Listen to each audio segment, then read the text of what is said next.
Hey everyone, welcome back to this explainer brought to you by Forge College. It's awesome to have you here. So if you were with us for our last session, you know we spent a lot of time optimizing. We dove deep into latency reduction and load balancing techniques. And, well, we made things fast. Like, really fast. But today, as part of our Ethereum dev stacks and frameworks track, we're kind of shifting gears. Because here's the thing, making your code execute at lightning speed means absolutely nothing if that code isn't secure. Today, we're jumping right back into the Advanced Testing with Foundry course, specifically focusing on advanced coverage techniques. Our main mission? Debugging tests to close those sneaky coverage gaps. So get ready, because today, we're basically putting on our engineering detective hats. Okay, let's look at the blue point for today's investigation. We're going to hit 5 main points. First, the coverage gap mystery. Then, recreating the crime scene. Third, root cause analysis. Fourth, applying targeted fixes. And finally, the debug report deliverable. Let's get right into it. You know, there's this kind of dark truth in Web 3. A fast network with untested code is just a highly efficient disaster. It's a bit humorous, sure, but it's also terrifyingly true. Look, making a system fast is fantastic for the user experience, but if your smart contracts have untested blind spots, well, all you've really done is build a high-speed highway for hackers to drain your protocol faster. We use coverage analysis to actually find those blind spots. And today, we're learning exactly how to fix them. All right, Section 1, the coverage gap mystery. Let's talk about finding those blind spots. Think of your smart contract like a massive building, okay? And your coverage report, that's your architectural blueprint.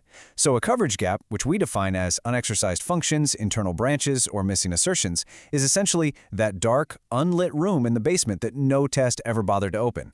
And let me tell you, in smart contract development, bugs absolutely love the dark. They thrive there.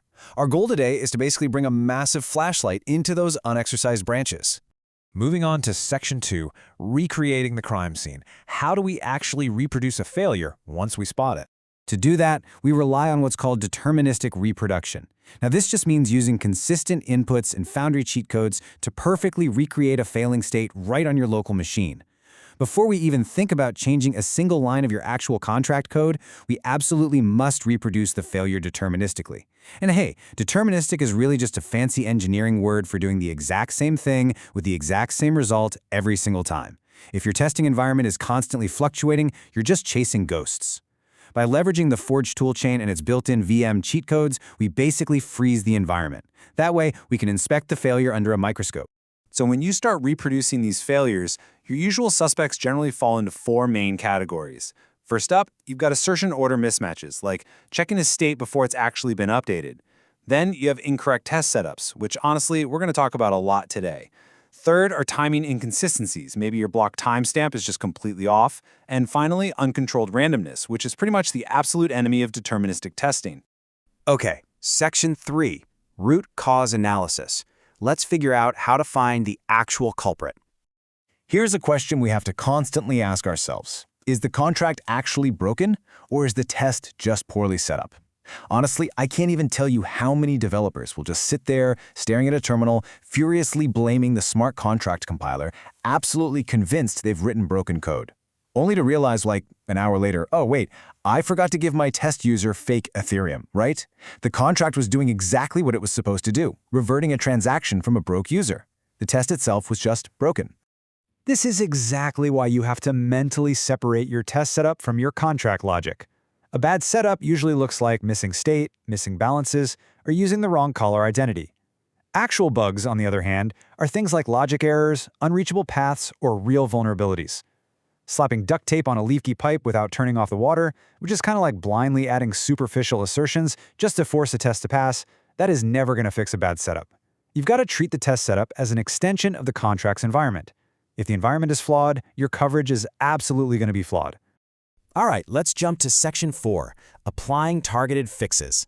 This is where we get into surgical code repairs. Here is your technical blueprint for fixing these gaps step by step. Step 1 is the setup.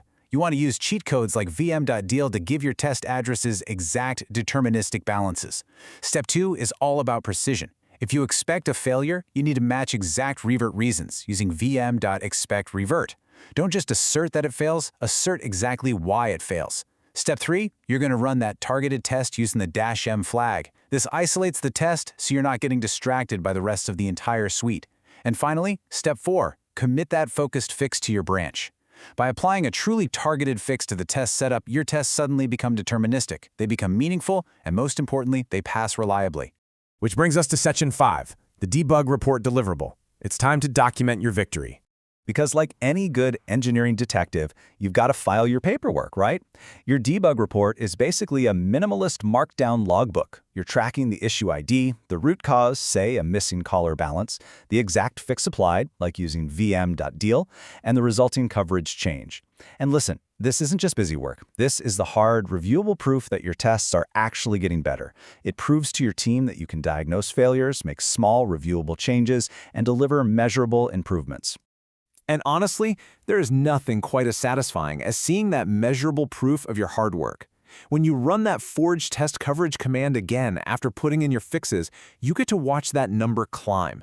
Seeing your line coverage jump from 74.1% to 78.5% in a specific file, that feels like a massive win.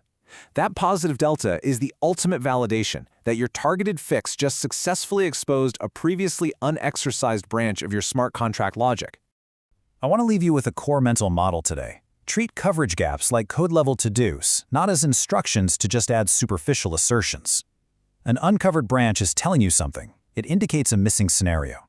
That warrants either a brand new, targeted test or a deliberate design decision to remove code that's genuinely unreachable.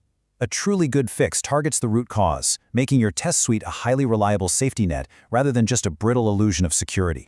So the question is, are you ready to push your coverage to near-complete levels? Well, that wraps up our explainer for today. We've taken the mystery out of debugging tests and giving you a real, actionable blueprint for closing those gaps deterministically. To generalize these patterns, master Web3 development, and check out more courses, be sure to visit forge.college to continue your journey. But I'll leave you with one final thought. If your test suite passes today, but you don't know exactly why it passes, are you really testing your code, or are you just getting lucky? Keep digging, keep debugging, and I'll see you in the next explainer.